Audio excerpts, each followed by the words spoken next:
Alhamdulillah, alhamdulillahilladzi an'ama alaina bi ni'matil iman wal islam. Asyhadu an la ilaha illallah wahdahu la syarikalah wa asyhadu anna Muhammadan abduhu wa rasuluhu la nabiyya ba'dah. Allahumma salli ala sayyidina Muhammad wa ala ali Muhammad. Amma ba'd. Alhamdulillah, jamaah Masjid Ansarullah, jamaah kajian bedah buletin kafah, buletin yang mencerdaskan umat, buletin yang berbeda dengan buletin-buletin yang lainnya. Nah, insya Allah akan membuka pemahaman kita tentang persoalan kehidupan ini dari sudut pandang Islam. Salawat dan salam semoga senantiasa tercurah limpahkan kepada Nabi kita, Nabi besar Muhammad Sallallahu Alaihi Wasallam, kepada keluarganya, sahabatnya, tabi'ut tabi'in, sampai kepada kita umatnya. Mudah-mudahan kita termasuk umat Nabi yang kelak mendapatkan syafaatnya. Amin ya Allah ya Rabbal Alamin. Alhamdulillah, jamaah Masjid Ansarullah, jamaah kajian bedah kafah. Insya Allah sekarang kita sudah masuk ya kafah edisi 171. Luar biasa. Dan alhamdulillah di sore hari ini, di Ahad sore, kita bisa kembali bertemu, bermuajah, bertatap muka, insya Allah dalam majelis yang penuh dengan kebaikan, majelis dengan penuh keberkahan, yang mudah-mudahan semoga keberkahan Allah turunkan kepada kita pada saat ini insya Allah. Masjid Ansarullah, insya Allah untuk dah kafah edisi sore ini, insya Allah kita sebagaimana seperti biasa, kita ditemani dua narasumber.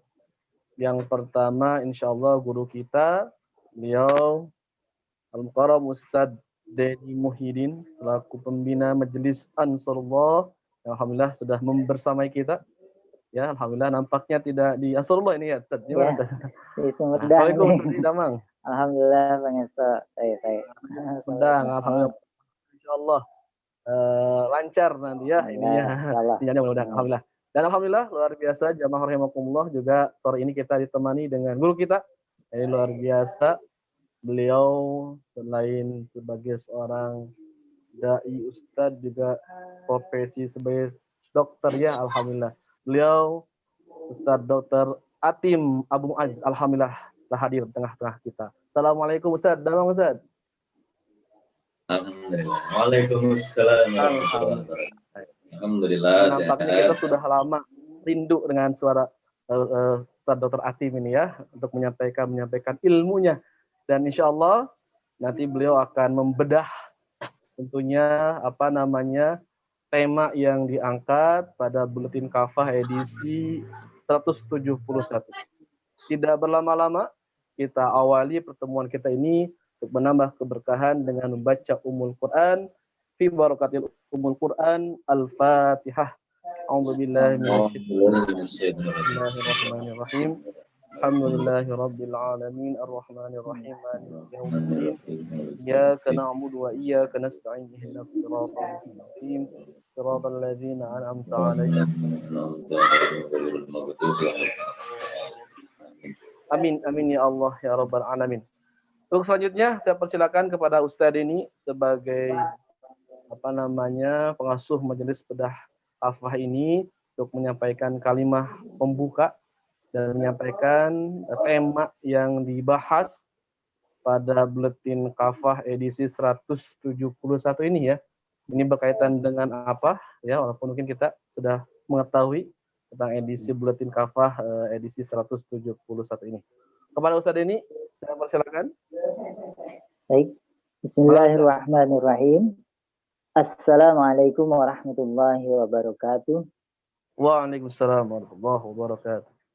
Alhamdulillahirabbil alamin. Asyhadu an la ilaha illallah wa asyhadu anna Muhammadar Rasulullah. Rabbi shrah li sadri wa yassir li amri wa hlul 'uqdatam min lisani yafqahu qawli. Rabbi zidni ilman warzuqna fahman.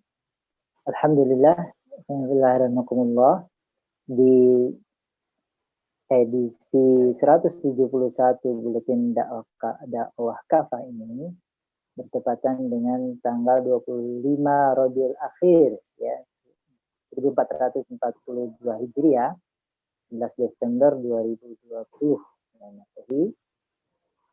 Kita bisa bersua kembali ya meski di udara ya online. Ini hal yang di satu sisi patut kita syukuri karena walaupun mungkin misalnya secara kendala cuaca atau jarak dan lain sebagainya itu yang kalau offline itu agak susah. Jadi saya sekarang ada di Sumedang atau yang lain mungkin agak jauh, tapi dengan online ini kita bisa bersua ya walaupun di utara. Alhamdulillah barakallah kita bisa bisa melanjutkan ya buletin bedah buletin dakwah kafah ini. Dan di edisi 171 ini insyaallah kita akan bahas tentang bahwa nyawa muslim itu mahal. Ya, jadi nyawa muslim itu mahal itu sebetulnya.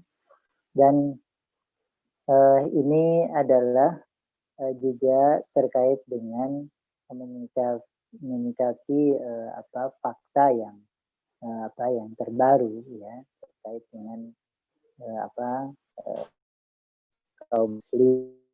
Sebenarnya bukan hanya di sini, kita juga menyaksikan ya atau melihat di media ya bagaimana memang selama ini ya nyawa kaum muslim itu sudah tidak dihargai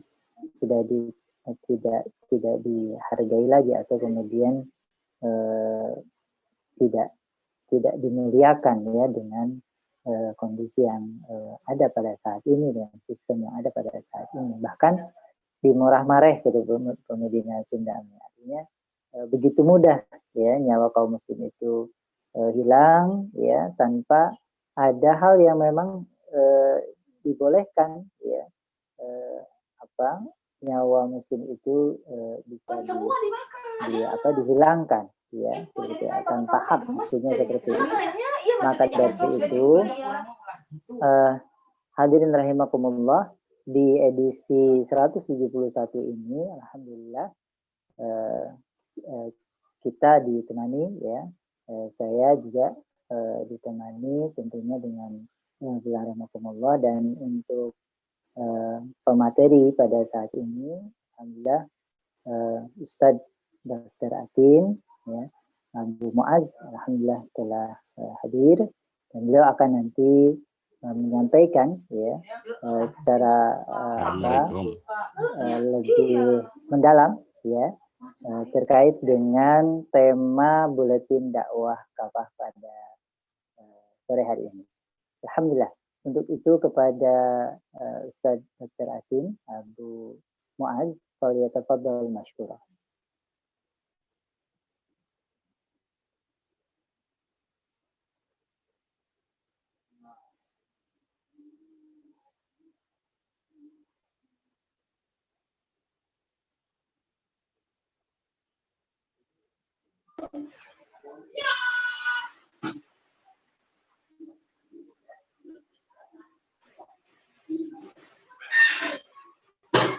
Gimana? Ya, silakan Ustaz. Oh, Mangga Kak ya. Pada Dr. Atim, falyatafadhal masyura. Ustadz Jajang mic-nya itu masih di mute. Oh ya Ya. betul, silakan tafadhol Ustaz. Mohon maaf. Ya, Tafadhol Ustaz, alhamdulillah. tafadhol. Alhamdulillahirrahmanirrahim. Bismillahirrahmanirrahim. Assalamualaikum warahmatullahi wabarakatuh.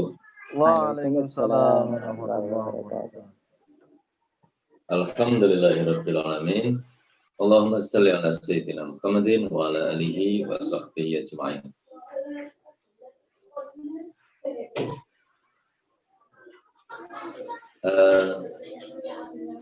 Berterima kasih, bersyukur kepada Allah Subhanahu wa taala telah memberi kesempatan kepada saya pribadi untuk berpartisipasi dalam acara ini. Berterima kasih kepada Ustadz Abu Askia yang kemarin memberi kesempatan kepada saya untuk punya peranan dalam majelis. Alhamdulillah. Jadi tidak semua orang dikasih kesempatan, makanya saya berterima kasih atas kesempatannya. Suara saya terdengar dengan jelas? Iya, jelas. Alhamdulillah. Alhamdulillah. Jelas, Ustaz. Saya berharap semua yang mengikuti bedah buletin ini ya, sudah membaca buletinnya, nah, gitu ya. Itu harapan saya. Kalaupun belum sempat membaca, ya nggak apa-apa. Yang penting hadir dalam majelis ini. Ya. Saya sendiri sering mengikuti bedah buletin ini sebagai pendengar sambil mengerjakan apa saja. Kadang saya sambil jalan-jalan, kadang di atas mobil, kadang mengerjakan ini dan itu. Yang penting kita hadir dalam majelis. Insya Allah dapat keutamaan majelis ilmu. Insya Allah. Ya. Baik, kita akan sedikit memberikan penjelasan tambahan, kalau bisa dikatakan itu penjelasan tambahan dari buletin edisi ini, ya. Insya Allah, ya, penjelasan tambahannya itu ada dalam kitab. Nanti ada, kalau ada yang bertanya ya, ada kitab ensiklopedia tanya jawab Amir Hizbut Tahrir, ya. Al-Alim Al-Jalil Syekh Atta bin Khalil Abu Ristah, hafidhullah. Nah, gitu. Dan ada juga dalam majalah Al-Wa'i edisi yang bulan Desember, ada juga dibahas tentang kompensasi finansial atas doror. Nah, insya Allah akan menambah penjelasan pada buletin yang ada sekarang tentang mahalnya nyawa kaum muslimin. Ya. Ikhwan sekalian yang dirahmati Allah Subhanahu wa taala. Semoga Allah memberikan kesehatan kepada kita semua. Semoga Allah melindungi kita semua dan keluarga kita semua dari wabah dan bala. Sebelum kita membahas lebih jauh, saya ingin mengingatkan kembali kepada kita semua untuk senantiasa berlindung kepada Allah dengan membaca doa. Saya ingatkan, Bismillahirrahmanirrahim, la yadurru ma'asmihi syai'un fil ardi wala fis sama'i wa huwas sami'ul alim. 3 kali waktu pagi dan 3 kali waktu sore. Tahu tepatnya habis subuh dan habis asar. Ya, semoga Allah melindungi kita dari bala dan wabah dan segala penyakit yang membuat kita gelisah, takut, cemas. Ya. Apalagi di masa-masa seperti sekarang. Itu saya mengingatkan dan mengajak kepada kita semua. Insya Allah. Bagi yang belum menghafal nanti bisa menjapri saya atau bertanya kepada Ustadz Denny atau kepada Ustadz Jajang. Saya kira bisa itu. Ya. Baik, ikhwan sekalian rahmati Allah Subhanahu wa taala. Nyawa kaum muslimin itu harusnya mahal. Ya, harusnya mahal. Karena Allah yang menetapkan mahal. Gitu. Ya. Saya ingin membacakan ayat yang ada di dalam buletin kafah itu ya. Surat Al-Maidah ayat 32 ya. Yang sudah lihat buletin, pegang buletinnya, biarpun pegang buletinnya online, bisa dilihat bersama-sama. Yang punya mushaf sedang pegang mushaf, silahkan dilihat bersama-sama. Surat Al-Maidah ayat 32. A'udzu billahi minasyaitonir rajim. Bismillahirrahmanirrahim. Min ajli dzalika, min ajli dzalik.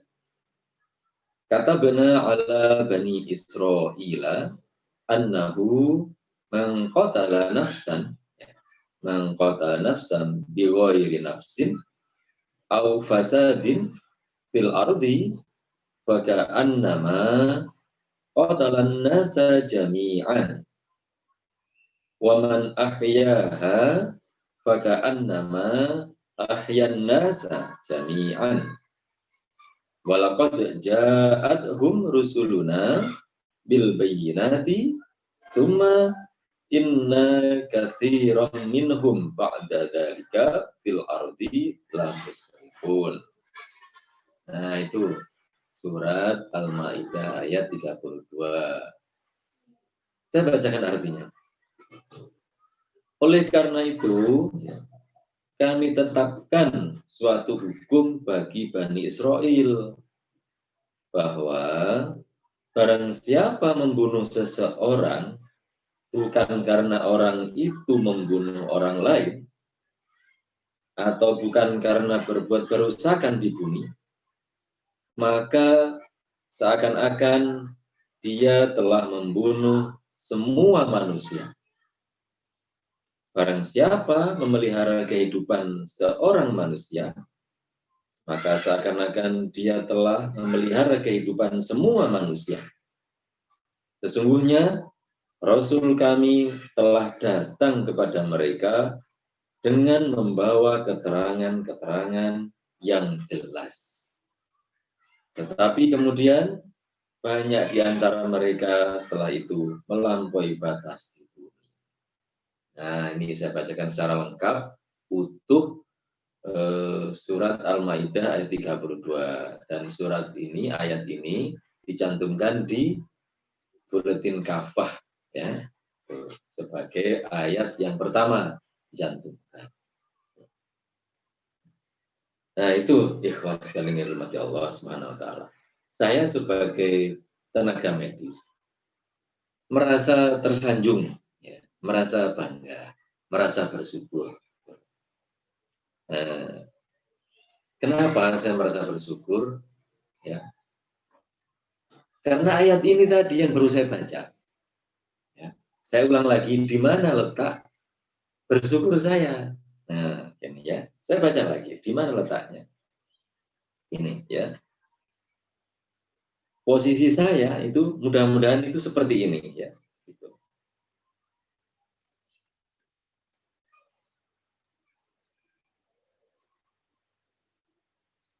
Waman ahyaha faka'annama ahyan nasa jami'an. Nah, ini. Nah, yang artinya ya, saya potongkan itu di tengah. Ayat itu tadi enggak dicantumkan di mana di buletin ya, enggak. Ayat yang saya baca potongan ayat yang saya baca terakhir adalah barusan begini ya. Waman ahyaha, dan barang siapa memelihara kehidupan seorang manusia, faka'annama, maka seakan-akan ahya, dia telah memelihara kehidupan an-nasa, manusia jami'an, seluruhnya, semuanya. Nah, profesi para tenaga medis itu, para dokter, perawat, dan semuanya yang terlibat, itu adalah berusaha untuk menyelamatkan jiwa manusia. Ya, saya nggak tahu, Ustadz Abu, mana Ustadz Abu di sini? Ustadz Abu Askia. Ada Ustadz Abu kan? Oh ada, Ustadz Abu. Saya nggak tahu Ustadz Abu memilih saya untuk membawakan materi ini apa alasannya. Apakah alasannya ayat ini? Nah, atau yang lain, saya nggak tahu. Karena, ya Ustadz. Gimana Ustadz? Karena sehingga saya Ustadz Abu meminta saya ini sebelum ada buletin ini. Ya. Belum ada buletin. Jadi Perkiraan sih temanya perkiraan akan berkaitan dengan tema hari ini. Jadi saya minta dokter Atin. Jodohnya Ustadz, jodohnya ini. judulnya. Rezekinya ini Ustadz, rezekinya. Rezeki saya gitu. Jadi rezeki saya. Kenapa saya bilang rezeki saya? Saya yang dipilih gitu loh untuk membawakan materi ini. Sehingga saya membaca ayat ini. Ya. Sehingga saya bisa membuat mudah-mudahan orang yang senantiasa suka membunuh orang itu sadar gitu loh ya. Bahwa kita para dokter, para perawat dan semua tenaga medis semuanya itu berusaha untuk menjaga jiwa-jiwa manusia. Itu. Satu nyawa, satu jiwa kita jaga semaksimal mungkin supaya tidak sampai jatuh pada doror, misalnya kematian. Supaya tidak sampai jatuh pada doror, misalnya sakit. Ya. Dan perjuangan kita adalah insya Allah mudah-mudahan Allah meridhoinya ya, sebagaimana justifikasi ayat ini tadi ya itu waman ahyaha faka'an nama ahyan nasa jami'an. Nah, dan barang siapa memelihara kehidupan seorang manusia maka seakan-akan dia telah memelihara kehidupan manusia semuanya. Coba Masya Allah, luar biasa. Gitu. Ya, ini adalah kebalikan ya, kebalikan dari potongan ayat sebelumnya. Ya. Yaitu, yang mohon maaf kalau saya baca agak terbalik ya, menerangkannya agak terbalik. Ya. Dari potongan ayat sebelumnya, yaitu ya, man qatala nafsan bi ghairi nafsin au fasadin fil ardi faka'annama qatalan nasa jami'an. Nah, itu ya. Barang siapa yang membunuh, seseorang ya. Barang siapa membunuh seseorang bukan karena orang itu membunuh orang lain atau bukan karena berbuat kerusakan di bumi, maka seakan-akan dia telah membunuh manusia semuanya. Masya Allah, astagfirullahaladzim. Faka'annama qatalan nasa jami'an. Seakan-akan dia telah membunuh manusia semuanya. Jadi di sini kelihatan betapa kontrasnya. Allah akan seakan-akan memberikan pelajaran kepada kita. Membunuh satu orang saja ya, yang tidak ada alasan untuk membunuhnya, maksudnya gitu ya. Itu dosanya besarnya luar biasa. Seakan-akan telah membunuh seluruh manusia. Nah, kemudian kondisi sebaliknya adalah ya, barang siapa yang menghidupkan, nah gitu ya, menjaga kehidupan manusia, satu saja, maka seakan-akan dia telah menjaga kehidupan manusia seluruhnya. Ya. Mafhumnya kan seperti itu. Gitu, ya.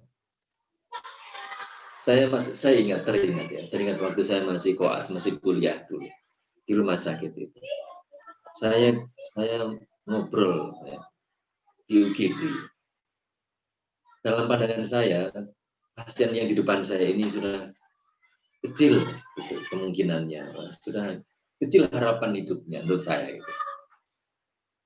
Kemudian seorang residen itu orang yang sedang mengambil spesialis, residen bedah.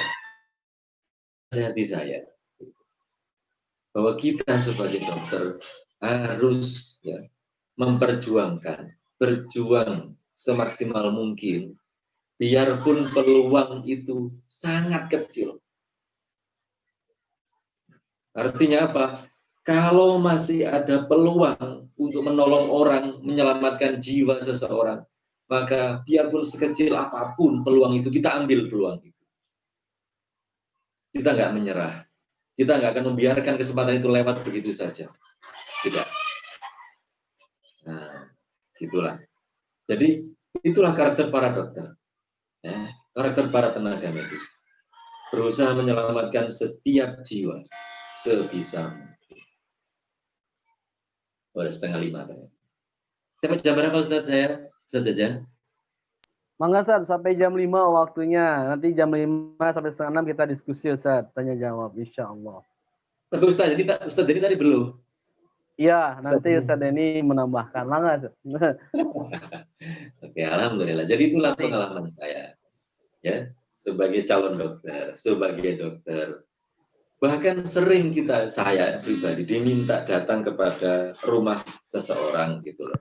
Mohon maaf Ustaz sebentar, mengingatkan ini ada pesan dari operator. Kalau nanti ini mati Zoom-nya, nampaknya belum. Bahwa pasien ini masih hidup atau sudah meninggal. Gitu. Nah, dengan keilmuan yang saya miliki, saya memeriksa orang itu. Sekilas ya, langsung saya lihat, wah kayaknya sudah meninggal. Kayaknya sudah meninggal. Saya periksa ini kayaknya sudah meninggal. Gitu. Tetapi ya, saya tidak berhenti. Misalnya langsung menyerahkan, oh sudah meninggal Pak, sudah meninggal Bu. Enggak begitu saya. Saya tetap berusaha dengan memberikan pompa jantung. Atau bahasa kita itu resusitasi kardiopulmoner. Memberikan resusitasi kardiopulmoner. Itu loh, yang kita tekan-tekan dadanya itu loh, gini-gini. Nah itu. Saya tetap berusaha. Barangkali ya kita, barangkali masih bisa. Ya, saya tekan-tekan terus gitu. Di dadanya itu. Nah, itu yang saya lakukan. Sekali nggak berhasil, 2 kali belum berhasil. Ya. Setelah beberapa kali nggak berhasil, ya sudah. Ya sudah. Akhirnya saya sudah bisa memastikan dengan tanda-tanda yang lain, ya, dengan tanda-tanda yang lain. Periksa ini, periksa itu, sudah nggak ada ini. Ya sudah. Kalau sudah begitu, saya serahkan kepada keluarganya bahwa sudah nggak ada. Gitu. Ya, jadi saya tidak menyerah dengan informasi yang ada, tapi saya melakukan apa yang saya bisa. Dengan resusitasi kardiopulmoner yang saya lakukan. Tidak berhasil, ya sudah nggak apa-apa. Yang penting kita sudah mengusahakan. Ya. Itu yang saya lakukan selama ini. Ya. Selama ini artinya apa? Ketika ada orang memanggil, memastikan sudah meninggal apa di sekitaran tempat tinggal saya. Baik, ikhwas sekalian rahmati Allah Subhanahu wa taala. Kemudian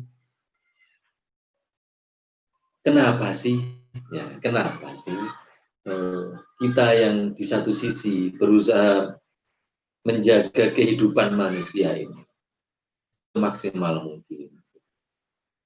Ada orang lain dari sisi yang lain kok malah berusaha untuk menghilangkan nyawa orang lain, menghilangkan jiwa orang lain. Nah itu, kalau saya lihat maraknya atau banyaknya penghilangan nyawa manusia, ya, hari ini, ya, terutama kaum muslimin yang saya lihat itu, baik dengan kasus A, kasus B, kasus C, dan berbagai macam banyak kasus lah. Bahwa kasus itu kriminal atau yang bukan kriminal.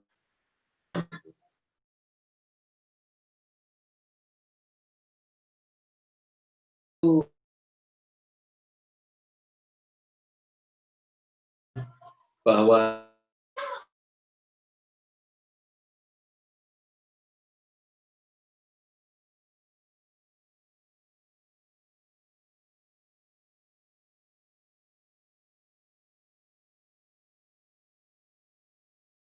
ayat yang lain,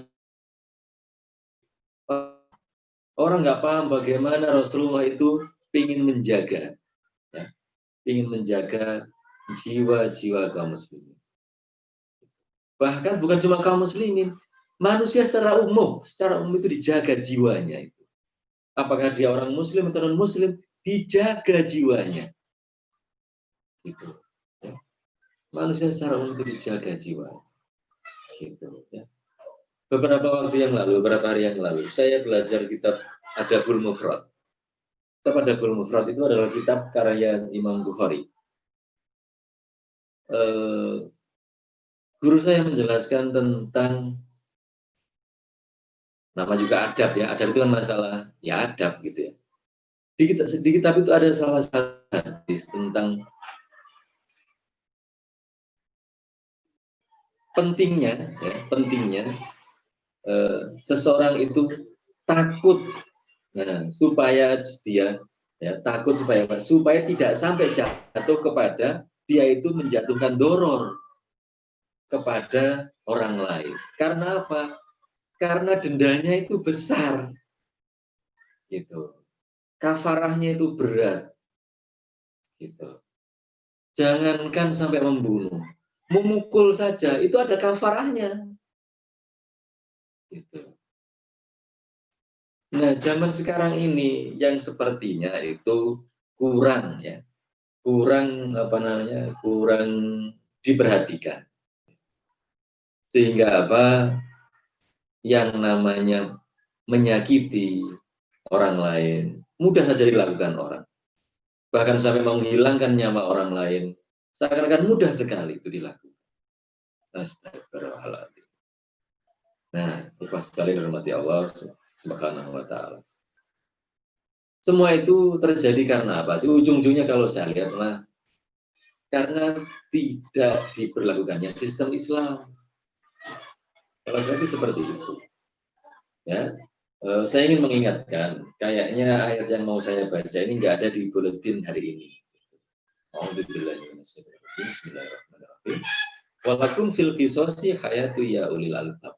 Ya ulil albab. Ya. Walakum, dan untuk kalian dan bagi kalian. Walakum fil qisosi. Di dalam yang namanya kisos itu, ya, di dalam yang namanya kisos ada kehidupan, ya, ada kehidupan. Ya ulil albab, wahai orang-orang yang mau mikir, wahai orang-orang yang bisa berpikir. Nah, artinya apa? Dalam kisos itu ada jaminan kehidupan. Ya. Bagi siapa? Bagi kita semua. Ya, walakum, bagi kita semua, bagi kalian semua. Jadi terbukti sebenarnya. Gitu. Terbukti. Ketika Islam diterapkan, diberlakukan hukum kisos, ya sedikit sekali kasus-kasus pembunuhan. Tidak sehebat seperti sekarang. Astagfirullahaladzim. Kan gitu.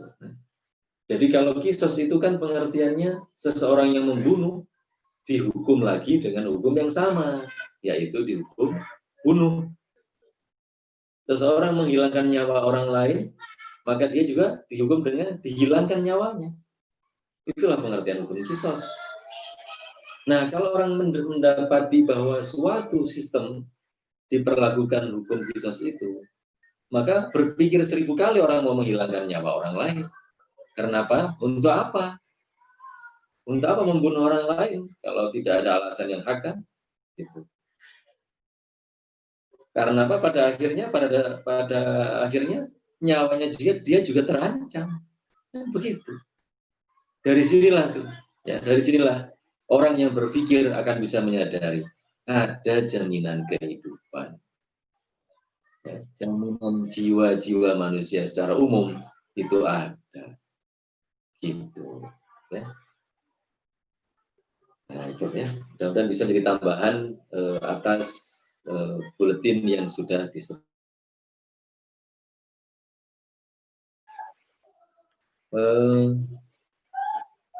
Saya akan membacakan sebuah hadis, ya. Saya baca panjang. Hadis ini diriwayatkan An-Nasai, Ibnu Hibban, Al-Hakim, dan Al-Baihaqi. Hadis ini tidak ada, setahu saya tidak ada dicantumkan di buletin kafah yang kita bahas ini, ya. Saya bacakan. Tapi bagi saudaraku yang sudah punya Al-Wa'id edisi yang ini, ya, silahkan dibuka. Ya, bagi yang sudah punya. Bagi yang belum punya, silahkan berlangganan. Ya. Saya bacakan supaya kita lebih paham betapa beratnya, ya, betapa beratnya kafarah atau denda bagi orang yang menghilangkan nyawa orang lain. Ya. Saya bacakan ya. Hadis riwayat An-Nasai, Ibnu Hibban, Al-Hakim, dan Al-Baihaqi. Anna man i'tabata mu'minan qatlan an bayyinatin falahu qawadun illa an yardo awliyaul maqtuli wa inna fin nafsid diyatu mi'atun minal ibili. Ya, suara saya terdengar jelas ya? Saya baca pelan-pelan supaya paham. Ya, gitu. Sungguh, siapa saja yang terbukti membunuh seorang mukmin tanpa sebab yang dibenarkan, ya, wajib dikisos. Ya, kecuali dia dimaafkan oleh wali orang yang terbunuh. Nah, jadi hukum dasarnya itu adalah kisos, hukum dasarnya, hukum asalnya, kisos. Ya. Kecuali dia dimaafkan oleh wali orang yang terbunuh. Nah, satu ya, hukum dasarnya adalah, hukum asalnya adalah kisos. Kemudian ada uraian tambahan, itu ya.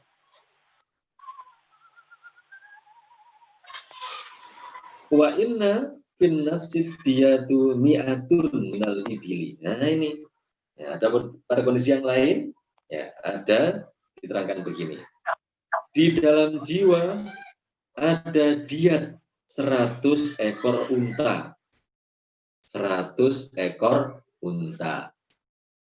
Nah, mohon maaf saya belum pernah beli unta.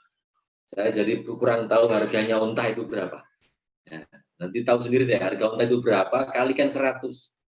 Ya, andai ya, andai harga sapi di Indonesia di sekitaran Bandung yang biasanya itu sekitar 25 jutaan mungkin ya, yang kalau Idul Adha itu ya. Harga unta itu pasti di atasnya itu pasti, karena dia lebih mahal daripada sapi. Kebayang itu, berat undanya. Saya teruskan. Wa fil anfil ladzi jada'ahud diyatu. Pada hidung yang dipotong, semuanya ada satu diat.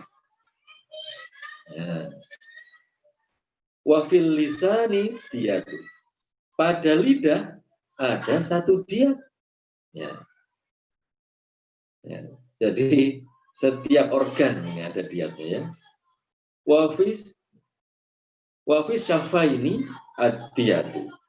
Pada dua bibir ada satu diat.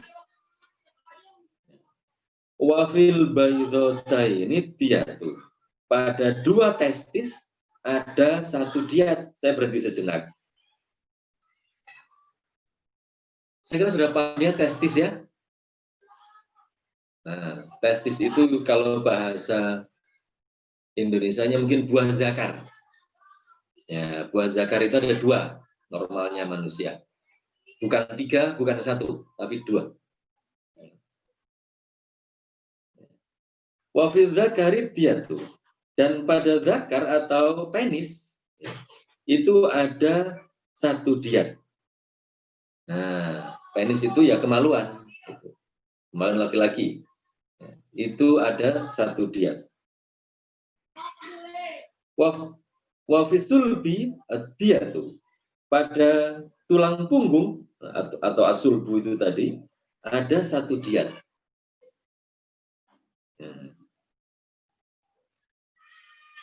Wa fil ainaini ad-diyatu. Pada 2 mata ada 1 diat. Wa fir rijli al-wahidi nisfud diyat. Ya, ini pada 1 kaki ada setengah diat. Wa fi kulli belum. Wa fil ma'mumati thulutsud diyat. Pada luka sampai batok kepala atau bahasanya itu adalah al-ma'mumah ada 1/3 diat. Wa fil jaifati thulutsud diyat. Pada luka yang dalam atau al-jaifah ada 1/3 diat. Wa fil munaqqilati khamsa asyrata minal ibili. Nah, pada luka hingga mematahkan tulang atau al-munaqqilah ada diat 15 ekor unta. Nah, 15 ekor unta. Wa fil mudhihati khamsun minal ibili. Dan ini tadi pada 1 gigi ada diat 5 ekor unta. Wa annar rajula yuqtalu bil mar'ah. Laki-laki dibunuh karena membunuh wanita. Wa ala ahli dhahabi alfu dinarin. Bagi pemilik emas, diatnya 1000 dinar. Nah, itu ya, saya bacakan pelan-pelan. Hadis riwayat An-Nasa'i, Ibnu Hibban, Al-Hakim, dan Al-Baihaqi. Mudah-mudahan bisa dipahami kompensasi finansial. Kalau bahasanya di majalah Al-Wa'i ini adalah kompensasi finansial atas doror, atas kecelakaan, atas penderitaan yang ditimpakan orang kepada orang lain itu seperti itu, dirinci sedemikian hebatnya. Masing-masing organ tubuh itu, masing-masing anggota badan tubuh itu ada diatnya, ada dendanya, ada kafarahnya. Nah, jadi nggak sembarangan orang itu. Nggak akan sembarangan kalau seandainya dia tahu semuanya akan dibayar dengan mahal. Gitu. Ya, nggak akan berlaku seenaknya. Atau berlaku seperti sekarang ini. Ya. Itu. Oh, masih ada. Kalau masih ada, saya teruskan lagi ya. Gimana Ustaz aja? Masih. Ya. Kemudian ini saya cuplikan lagi.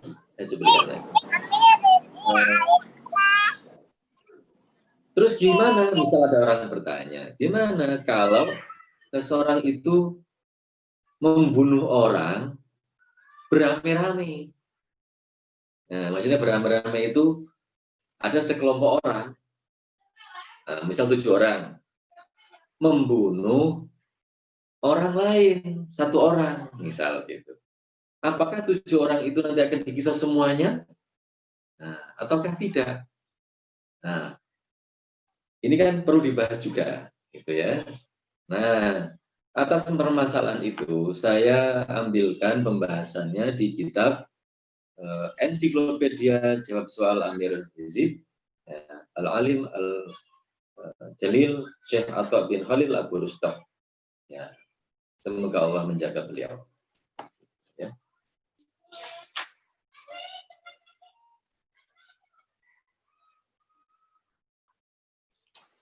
Bagi yang sudah memiliki kitab ini, silahkan dibuka.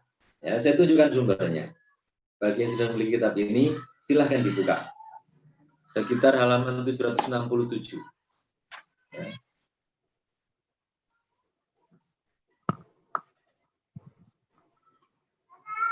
Diriwayatkan bahwa Umar bin Al-Khattab radhiyallahu an, ya, Umar bin Khattab radhiyallahu an merasa ragu dalam hal hukuman pembunuh, ya, dalam hal hukuman pembunuh, yaitu hukuman bunuh bagi pembunuh. Jika ada 7 orang bersekutu dalam pembunuhan itu, maka Ali bin Abi Thalib radhiyallahu an berkata kepadanya, ini katanya, "Ya Amirul Mukminin, apakah Anda memandang bahwa seandainya suatu kelompok, yakni lebih dari 1 orang, bersekutu dalam pencurian, apakah Anda potong tangan mereka? Anda potong tangan mereka." Kemudian Umar menjawab, "Benar." Nah, kemudian Ali pun berkata, "Kalau begitu, masalah ini juga demikian." Nah, gitu. Nah, di sini pembunuhan oleh 7 orang yang bersekutu dalam melakukan pembunuhan korban dikiaskan terhadap potong tangan para pencuri. Nah, jika bersekutu dalam pencurian. Nah, itu ya.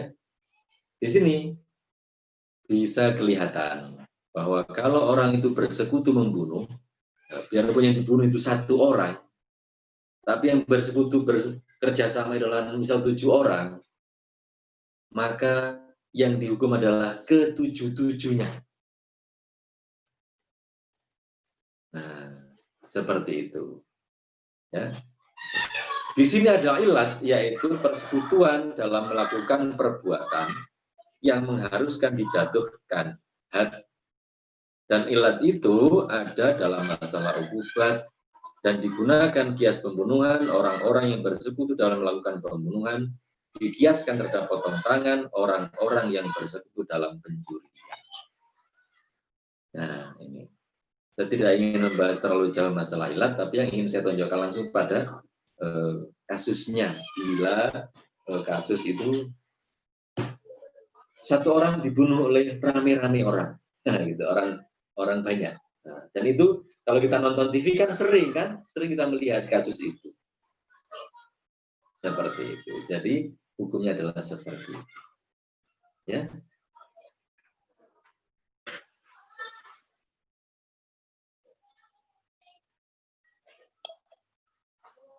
Saya kira saya cukupkan sampai di sini dulu, Ustaz, ya. Mudah-mudahan nanti bisa Ustaz ini memberikan tambahan. Kalau saya habiskan waktunya nanti nggak enak. Ya, baik Ustaz. Syukran jazakallah atas pengantar pembahasan bedah buletin kafah edisi mahalnya harga seorang mukmin, ya, yang luar biasa. Tadi disampaikan oleh guru kita bagaimana mahalnya nyawa seorang mukmin, ya, yang tentunya ini Allah sampaikan sendiri dalam Al-Qur'anul Karim, ya. Oleh karena itu, ya memang manusia itu tadi, ya, Allah ciptakan dengan fitrahnya itu agar mereka senantiasa menjaga kehidupan ini. Maka ketika ada tadi manusia yang begitu tega menumpahkan darah seseorang, ya, terlepas itu mukmin, ya, seluruh seorang manusia, gitu, ya, maka tadi dikatakan oleh Dr. Atim, jadi tadi bermula dari pemahamannya, ya, pemahamannya tentang bagaimana mahalnya nyawa orang manusia, orang mukmin apalagi, ya. Terlepas lagi ketika memang Islam tidak diterapkan, syariat Islam tidak diterapkan dalam kehidupan ini, maka kita akan melihat begitu murah nyawa seseorang itu tertumpahkan. Oke, luar biasa pembahasan pada sore hari ini. Insya Allah di sesi ke depan ada waktu 30 menit kita akan diskusi bagi jamaah rahimakumullah, bagi jamaah Majelis Ansarullah kajian bedah kafah edisi 171. Silakan bagi yang ingin bertanya ya persilakan bisa langsung ataupun mengetik ya.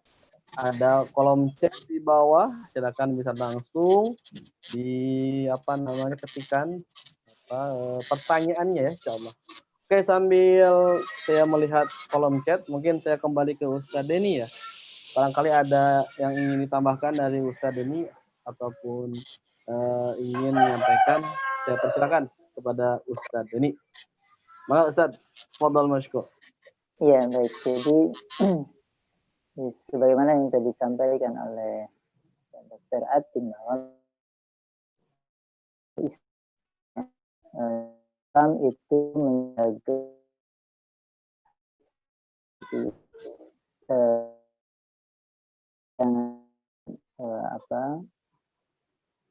kaum mukmin ya, manusia yang lainnya dalam pengertian selain muslim juga, kalau mereka adalah bagian dari warga negara negara khilafah Islam ya, mereka akan diperlakukan yang sama, mereka mendapatkan keadilan yang sama gitu. Baik yang menjadi korban itu muslim atau orang-orang kafir ahli zimmah ya, itu mendapatkan perlakuan yang sama ya di mata syariah gitu ya. Pun begitu juga bagi pembunuhnya, baik pembunuh itu dia seorang muslim atau orang kafir ini, itu juga sama gitu, mendapatkan hukuman yang sama ya, seperti itu. Nah, maka dari itu tidak ada alasan sebenarnya ya kita menolak syariat Islam ini untuk diterapkan, karena keadilan syariat Islam ini tidak hanya akan diterima oleh kaum muslim saja, tapi juga seluruh manusia ya, sebagaimana Islam memang diturunkan oleh Allah ya dalam rangka untuk rahmat bagi seluruh alam. Maka dari itu terkait dengan hukum menghilangkan nyawa ya, seorang muslim apalagi ya, ini adalah hukumannya begitu berat ya, baik itu di dunia maupun di dunia. Namun kalau kita perhatikan pada saat ini ya, kita bisa saksikan bagaimana mereka ya, katakan mereka karena memang cukup banyak ya, baik itu mereka orang-orang kafir saja atau bersekutu dengan orang-orang fasik ya, atau munafik gitu, untuk mencelakai bahkan sampai kemudian melakukan pembunuhan ya terhadap kaum muslim ya. Dan mereka begitu seakan tidak ada rasa penyesalan, bahkan mungkin ada kegembiraan ya, ada kepuasan ya ketika mereka melakukan pembunuhan ya. Allah alam apakah mereka sudah dicuci otaknya ya, menyatakan bahwa ya orang yang memperjuangkan Islam itu teroris dan teroris itu adalah halal darahnya gitu ya, sehingga mereka melakukan hal yang keji seperti itu ya. Padahal siapa saja yang kemudian menghalalkan darah seorang muslim itu bisa jatuh kepada dalam kekufuran gitu ya, seperti itu. Andaikan memang ia menghalalkan darah seorang muslim yang sebenarnya terjadi gitu ya. Nah, maka dari itu hadirin rahimakumullah, tidak ada hal yang bisa ya, menyelamatkan atau kemudian menjaga ya, nyawa manusia, khususnya kaum muslim, ya, tanpa diterapkannya syariat Islam. Ya. Dengan sistem yang ada saat ini, bukan hanya kaum muslim yang kemudian dimurah-mareh nyawanya, tapi juga seluruh manusia. Ya, seluruh manusia dengan alasan apapun. Ya. Nah, apalagi kemudian kaum muslim yang jauh ya lebih mulia, lebih agung dibandingkan hancurnya dunia dan seisinya ini. Maka dari itu, hadirin rahimakumullah, kita sepatutnya kaum muslim untuk senantiasa ya menyerukan bahwa keadilan Islam ini ya tidak akan bisa dirasakan ya oleh kita semua kalau tidak diterapkan dan ditegakkan. Dan keadilan Islam ini akan dirasakan tidak hanya oleh kaum muslim saja, tapi juga seluruh manusia. Allahu a'lam bishawab. Baik, alhamdulillah. Syukran jazakallah Ustaz Deni yang sudah memberikan tambahan, menegaskan kembali berkaitan dengan apa sebenarnya inti persoalan yang menjadi penyebab sehingga darah manusia ini, apalagi khusus darah kaum muslim begitu mudah tertumpahkan di negeri ini, tertumpahkan di dunia ini, bahkan karena tadi beliau kembali menegaskan tidak diterapkannya Islam. Ya. Oke. Alhamdulillah kami informasikan juga bahwa hari ini, sore ini yang sudah bergabung di tengah-tengah kita, ya, yang sudah bergabung di Majelis Bedah Kafah edisi 171 ini ada sekitar 19 partisipan atau 19 jamaah insya Allah ya. Alhamdulillah luar biasa. Kami ucapkan barakallahu fikum kepada semuanya yang sudah bergabung di majelis ini. Insya Allah kebaikan-kebaikan Allah sudah limpahkan kepada kita. Langsung ini ada 2 pertanyaan atau 3 mungkin ya yang sudah masuk. Alhamdulillah. Yang pertama ini bertanya ya, from Zul Muhammad. Nah, ini dari Kang Zul Muhammad.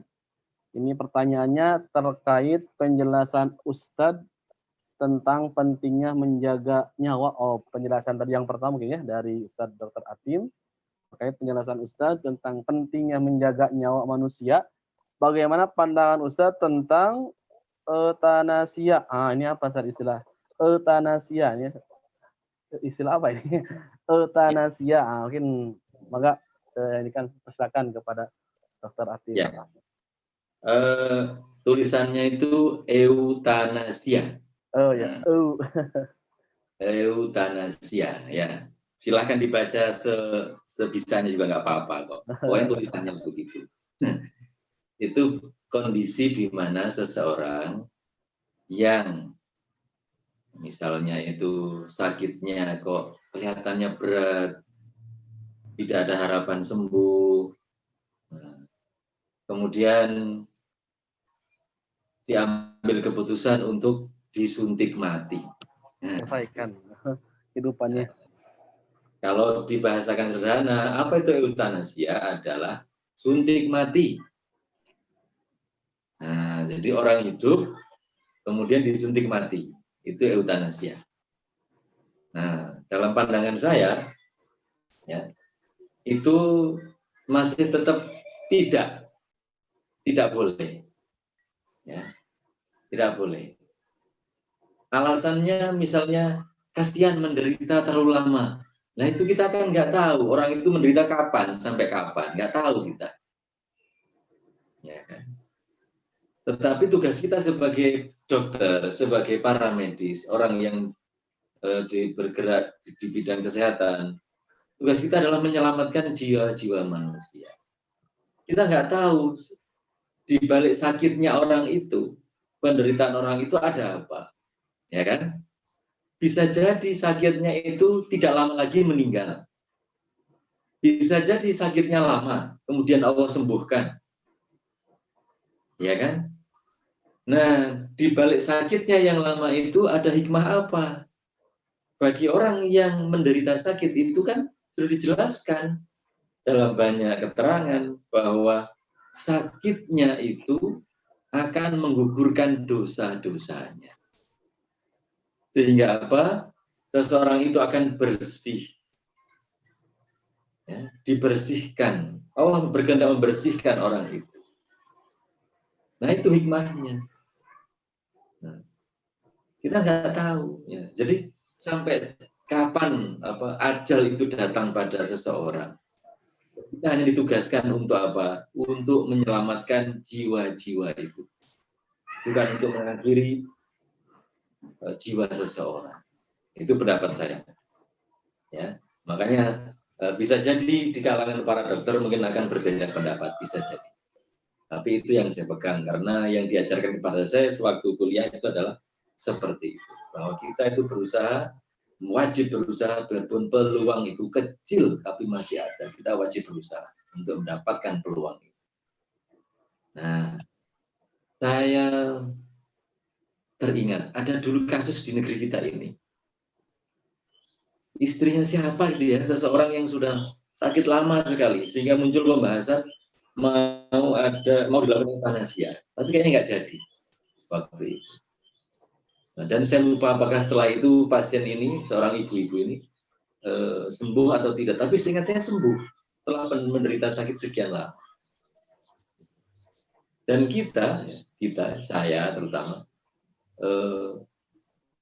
dengan keilmuan sedikit yang saya miliki, kadang itu kita bisa memprediksi seseorang itu, oh kalau begini kondisinya mah biasanya harapan hidupnya tidak lama lagi. Nah gitu ya, para dokter itu punya seperti itu.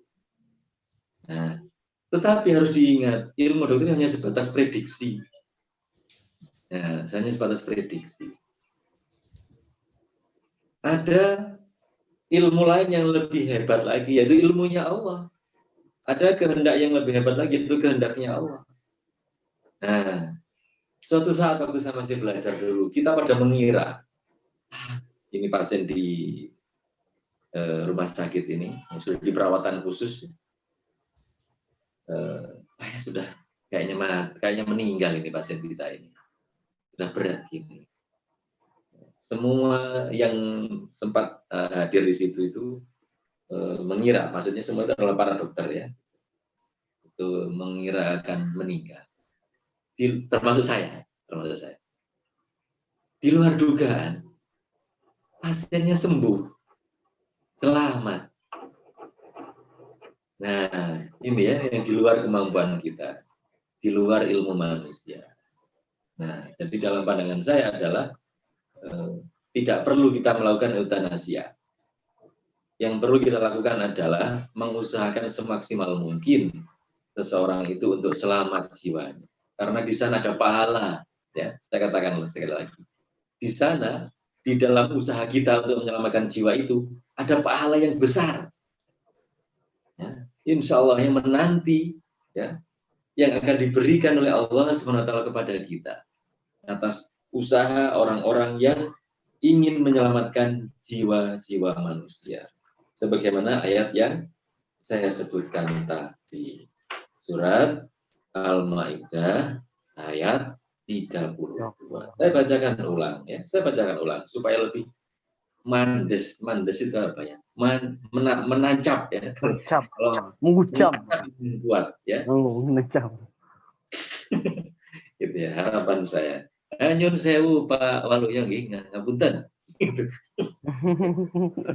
Kita ada Pak Waluyo ngapunten gitu ya. Saya bacakan ulang gitu ya, bahwa dasarnya adalah ayat ini ya, sehingga kita harus berjuang semaksimal mungkin. Ya, saya bacakan ulang. Ya. Ayat yang ke-32 dari surat Al-Maidah. Waman, saya potongkan ya. Waman ahyaha faka'annama ahyan nasa jami'an. Ya. Dan barang siapa memelihara kehidupan seorang manusia, maka seakan-akan dia telah memelihara kehidupan manusia semua. Nah, memelihara jiwa itu berarti berusaha semaksimal mungkin dalam pandangan saya, dalam pemahaman saya. Semaksimal mungkin berusaha menjaga supaya manusia itu tidak jatuh pada doror yang berat, ya, ataupun doror yang ringan. ataupun kematian. Ya, gitu. Menjaga seseorang itu intinya bahasa singkatnya itu apa sih? Menjaga supaya manusia tetap hidup. Nah, itu loh. Gitu loh. Adapun masalah ajal itu bukan urusan manusia kan, bukan urusan kita. Allah sendiri yang punya urusan itu. Ya. Urusan kita hanya disuruh berusaha, ya, menghidupkan, nah, berusaha menjaga kehidupan itu ya. Jangan sebaliknya, malah berusaha mematikan. Nah, karena pahalanya besar bagi orang yang berusaha menjaga kehidupan dan pahalanya, dosanya yang begitu besarnya bagi orang yang melakukan pembunuhan, biarpun satu orang. Kalau itu orang yang tidak berhak untuk dibunuh, maka dosanya seakan-akan membunuh manusia seluruhnya. Naudzubillah min dzalik. Ya, kebayang itu, nggak bisa kita itu membayangkan betapa besarnya dosa orang itu, nggak kebayang, luar biasa besarnya. Naudzubillah. Nah, gitu. Maka, saudara. Baik, luar biasa. Sudah jelas ya apa yang disampaikan oleh Dr. Atim berkaitan dengan apa yang ditanyakan, euthanasia, gitu ya. Maka tadi beliau menegaskan, jadi tidak diperbolehkan. Apalagi tadi diperkuat dalam Al-Quran surat Al-Maidah ayat 32 yang begitu jelas, barang siapa yang menjaga kehidupan manusia maka dia seolah-olah menjaga seluruh kehidupan manusia yang ada di muka bumi ini. Ini luar biasa. Pujian dari Allah bagi siapa saja yang menjaga nyawa seseorang.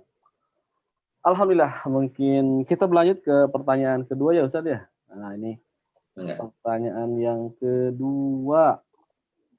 Nah ini berkaitan dengan apa namanya kejadian yang sekarang sedang apa namanya menjadi perbincangan di tengah-tengah umat. Ini pertanyaannya Bismillah, izin bertanya Ustadz terkait luka memar pada jenazah ke-6 korban, yaitu saudara kita dari Front Laskar Front Pembela Islam, dikutip dari media online sebagai berikut. Ya, ini banyak pertanyaannya panjang. Pihak rumah sakit, Polri gitu ya, mengatakan luka lebam itu jadi 6 anggota Laskar itu bukan dikarenakan tindakan kekerasan. Ini mengutip dari media. Nah, ini sementara dari pihak VI meyakini luka lebam tersebut hasil penyiksaan. Bagaimana Ustadz tanggapannya? Ini berarti ke siapa ya? Ustadz Dr. Atim dulu, manggalah. Nanti mungkin Ustadz ini bisa menambahkan ya. Mungkin dari segi medis bagaimana, kita juga mungkin perlu bisa menyimak mungkin ya penjelasan dari orang dokter atau tenaga medis dari Ustadz Dr. Atim. Mangga Ustadz, saya persilahkan. Masalah itu saya belum bisa berkomentar banyak karena saya belum membaca dan saya belum tahu faktanya, Ustaz. Mohon maaf. Siap. Gitu. Jadi kayak apa modelnya? Dan memang sih dulu kita waktu belajar di Fakultas Kedokteran itu ada bagian forensik gitu ya, bagian forensik. Jadi di situ kita bisa biasa belajar untuk menganalisa, belajar menganalisa. Kalau lukanya begini modelnya itu akibat apa ya? Nah gitu. Kalau lukanya itu begini, dikarenakan ini. Nah, seperti itu. Tapi dalam kasus ini, saya belum melihat, belum membaca, belum mengetahui berita terbarunya. Mohon maaf. Gitu. Oke. Baik, jazakallah Ustaz Atim. Atau mungkin dari saat ini ada tanggapan berkaitan dengan fakta hari ini.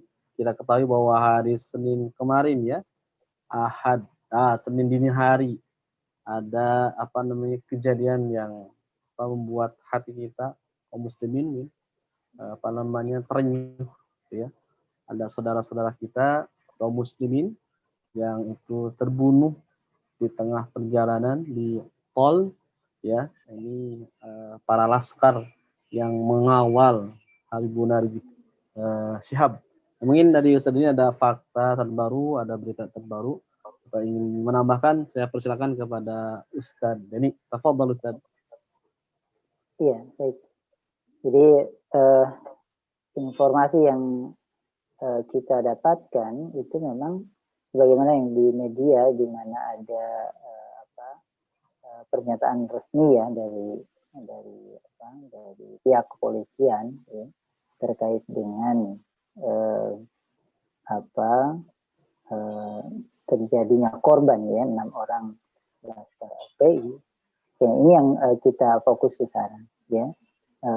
Adapun seperti apa kondisi kondisi jasadnya ya, yang jelas memang mereka sudah meninggal, artinya nyawa itu sudah hilang ya, 6 nyawa ini sudah hilang.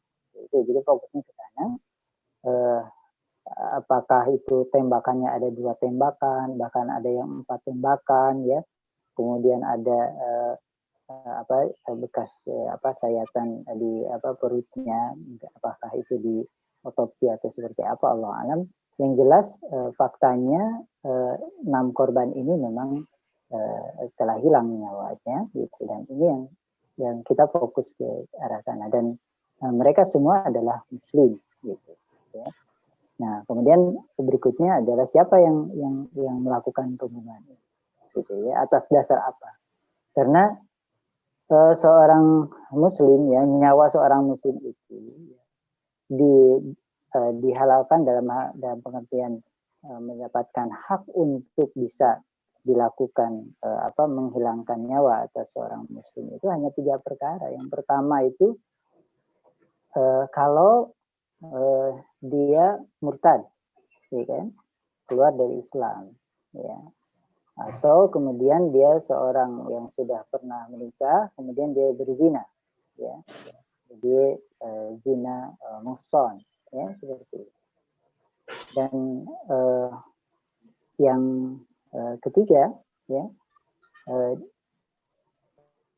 itu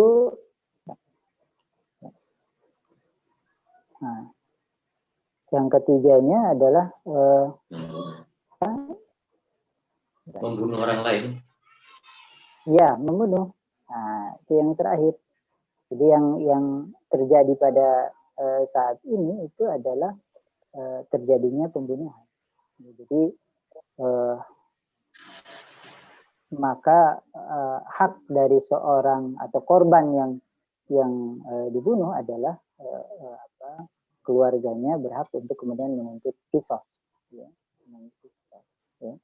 Nah, jadi itu saja gitu. Nah, pertanyaannya, adakah ketiga hak ini atas ke-6 korban ini? Gitu.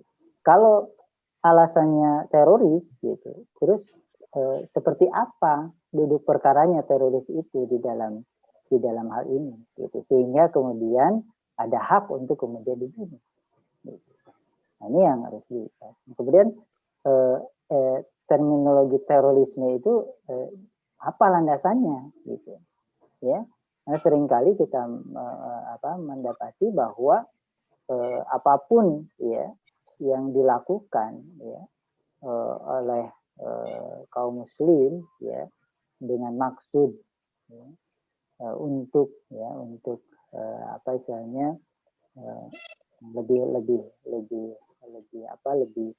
lebih tegasnya mungkin kita dalam rangka membela Islam kaum muslimin gitu, kemudian dikatakan terorisme itu kan sangat naif gitu kalau seperti itu ya.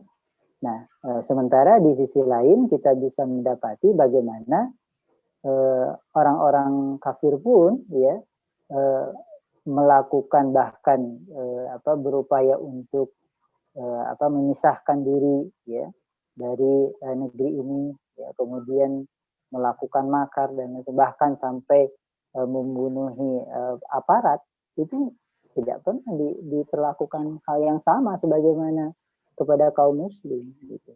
Di mana ini keadilan itu bisa diperoleh pada saat ini? Maka dari itu ya ngageremet tentunya ya. Jadi kita tetap harus dalam posisi sadar dan harus bersabar menghadapi kondisi seperti ini, dan tetap kita fokus kepada thoriqoh kita, ya, fokus kepada jalan dakwah kita, jangan sampai tersimpangkan dengan hal-hal yang tentunya akan terus seperti ini, karena ini adalah fitnah. Jadi sekali darah kaum muslim itu menetes ya tanpa ada hak, itu akan terjadi fitnah ya, kepada kita semua, kepada manusia. Dan ini fitnah terus menerus terjadi. Maka dari itu fitnah ini bisa dihilangkan hanya dengan diterapkannya syariat Islam.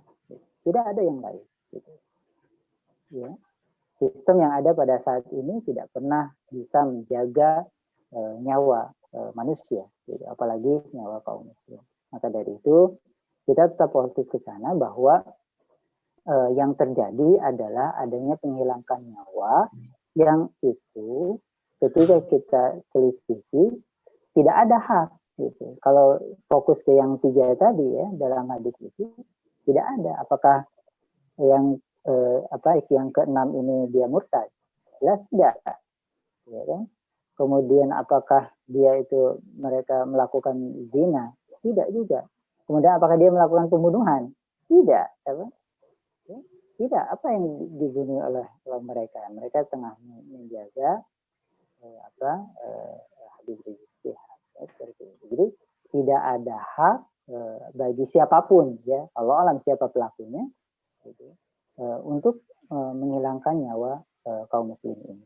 Gitu. Karena jelas-jelas 6 orang ini adalah kaum muslim dan dalam Islam mereka terjaga nyawanya. Jadi tidak boleh sembarang siapapun ya membunuh kaum muslim, seorang muslim tanpa ada hak syarat untuk kemudian melakukan hak tersebut. Allahu a'lam bishawab.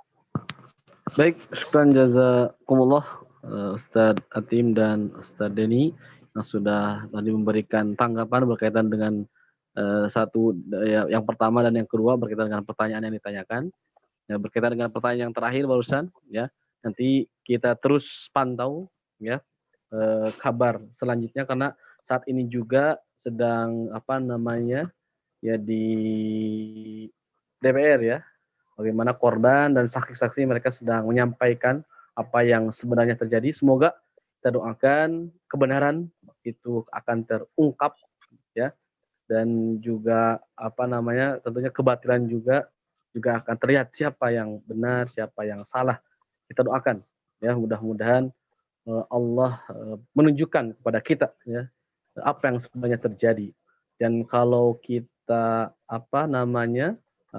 sedikit flashback ke belakang ya, bahwa peristiwa-peristiwa ini bukan tidak peristiwa yang hanya terjadi saat ini sebenarnya. Kita tahun-tahun sebelumnya bahkan sering mendengar ya hal-hal yang sama ya, tanpa ada alasan atau ada hak yang dibenarkan tiba-tiba terjadi pembunuhan. Darah kaum muslimin begitu mudah tertumpahkan. Oleh karena itu bahwa kita yakin kita kita sadar bahwa kita ini Indonesia adalah negeri kaum muslimin terbesar dan semuanya sama-sama itu ya dari negeri ini, maka ya kita apa yang harus kita lakukan? Terus saling mengingatkan dengan dakwah ini bahwa begitu mahalnya harga seorang mukmin ya. Dan semoga ini menjadi langkah kita untuk menyadarkan di tengah-tengah umat tentang tadi bagaimana kewajiban kita sebagai seorang mukmin, seorang manusia untuk menjaga harta darah manusia gitu ya. Itulah mulianya Islam. Itulah agungnya Islam dalam memposisikan nyawa seseorang itu. Nah, insyaallah kita terus pantau berkaitan dengan kasus ini. Semoga Allah bukakan kepada kita yang benar, mana yang salah ya, insyaallah. Dan kita doakan juga semoga yang wafat ke-6 laskar itu juga mereka diposisikan, ditempatkan di tempat yang mulia menjadi para syuhada. Amin ya Allah ya rabbal alamin. Oke, ini sudah tak terasa waktu kita sudah menunjukkan jam 17.25 menit. Ini betul luar biasa, alhamdulillah. Ini menunjukkan keberkahan kita hadir mendengarkan penjelasan dari guru-guru kita. Inilah berkahnya majelis ya, tidak terasa itu ya. Ya berkahnya kita hadir di majelis bersama guru-guru kita. Oke, ini lanjut karena masih ada pertanyaan satu lagi mungkin ya.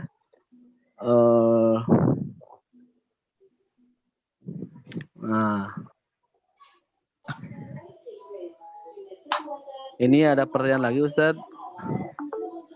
Gimana hukumnya bagi orang membunuh penembak yang dihukum mati? Nah, saya coba ulang lagi. Bertanya, gimana hukumnya bagi orang membunuh tim penembak yang dihukum mati? Dari usaha sekalian bisa dipahami. Atau mungkin ini saya bertanya lagi ke penanya gini. Bagaimana hukumnya bagi orang membunuh tim penembak yang dihukum mati? Mungkin Ustaz maksudnya ini Dr. Atim. Oh, bagaimana? Enggak.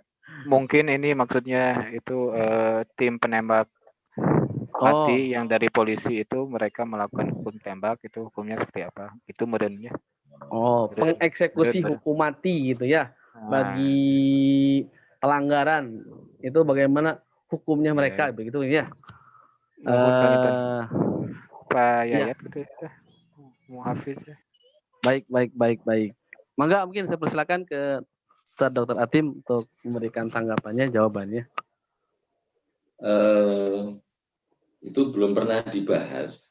Cuman saya sudah menyampaikan tadi ya, gimana hukumnya orang yang berserikat, bersekutu, nah ya, orang yang bersekutu pada suatu pembunuhan.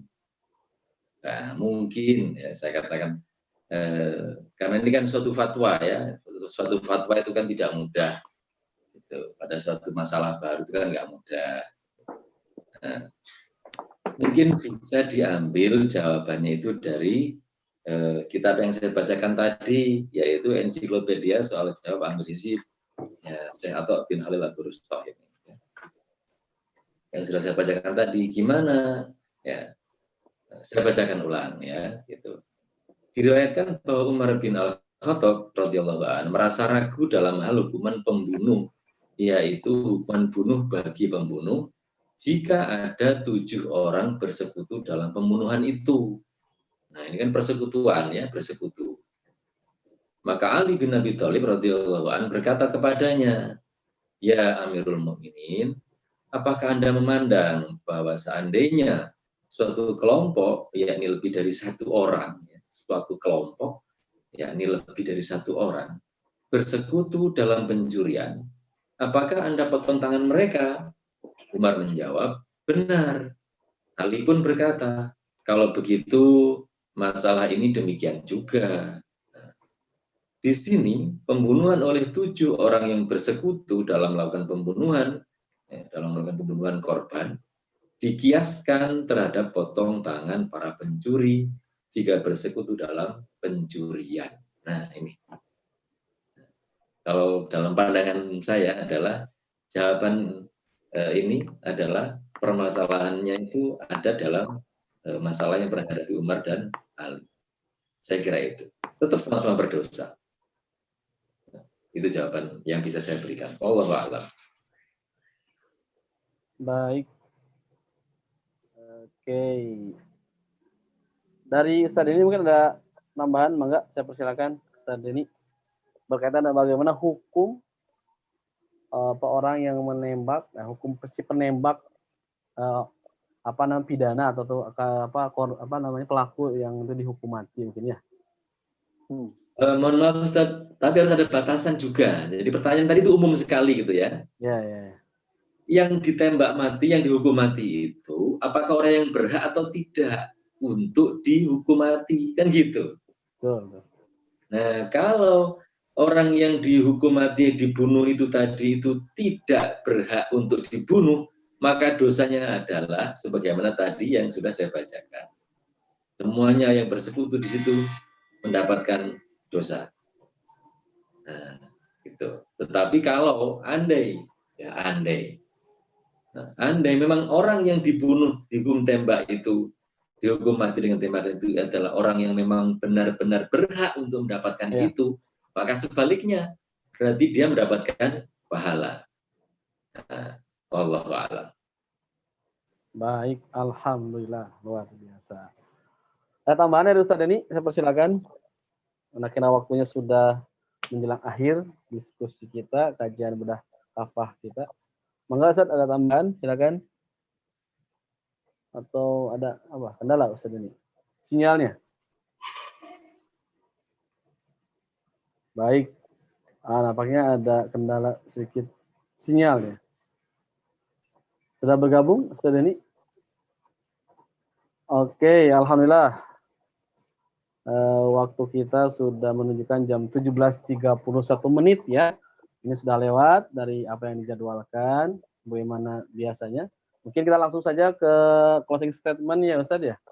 Sambil mungkin menunggu Ustaz Denny yang sedang berusaha bergabung kembali.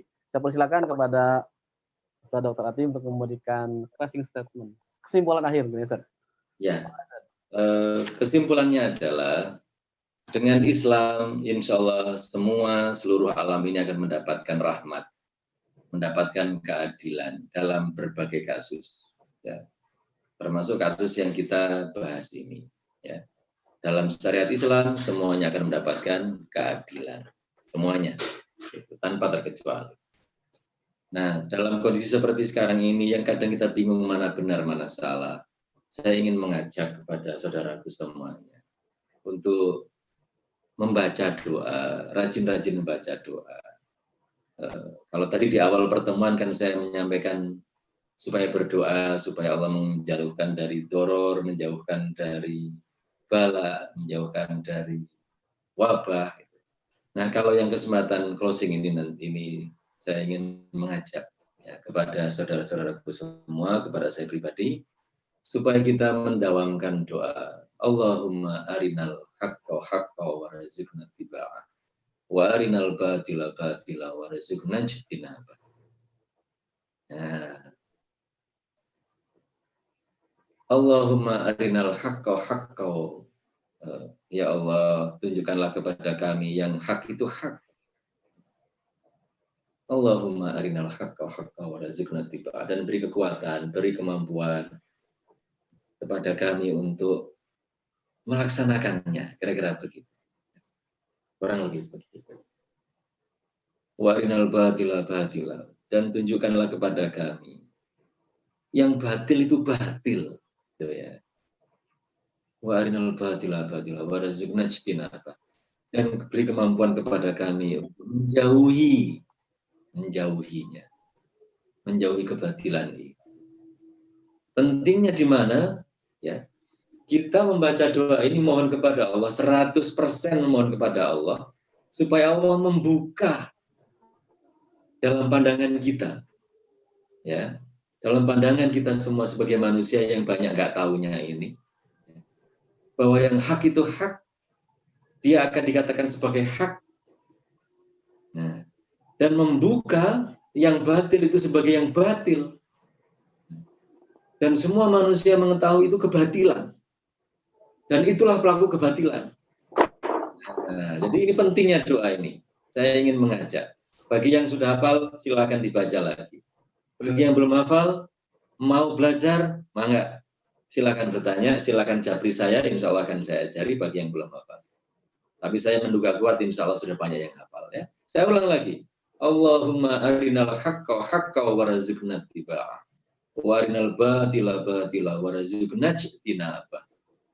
Ya Allah, tunjukkanlah kepada kami yang hak itu hak, ya, dan beri kekuatan untuk menjalankannya. Dan tunjukkanlah kepada kami yang batil itu batil, dan beri kekuatan kami untuk menjauhinya. Semoga Allah membuka mana orang yang hak, mana orang yang batil, dengan pembukaan yang seluas-luasnya. Sehingga tidak ada lagi selimut-selimut, ya. Tidak ada hijab-hijab. Tidak ada itu kamuflase.